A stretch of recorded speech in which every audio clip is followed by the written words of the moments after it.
манай эмнэлэг дээр нэг ийм тохиолдол байсан юм.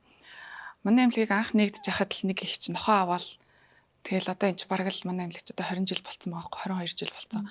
Тэгээ анх нэгдэл жижиг амтны үйлчилгээ үзүүлээд эхэлж яхад нэг их чинь нохоо аваад эмнэлэг дээр ирж байсан юм байна.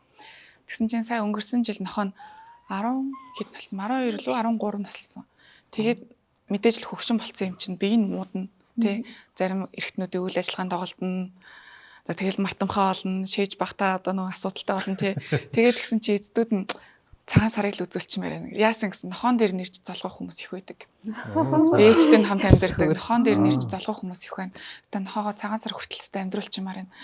Гэл одоо өдрө алга имлэг дээр ирж имчилгээ хийлгээл тусал тараа хийлгээл амар хичээсэн. Тэгээ нохоо маань ч амьдэрсэн бас. Нохоо маань бүр юун цагаан сар цаашаага 7 8 сар хүртэл наадмаа хүртэл үзсэн. Хөрхий. Тийм тэгж их хайрлж тижээдэг. Тэр нохог чинь зөвхөн тэр гэр бүлийн 3 4 гишүүн биш. Хамаатан саднараа ингэж олон жил хайрлаж байгаа байхгүй юу? Хажуудандаа гарч ирсэн. Гишүүн нь болоод тийм.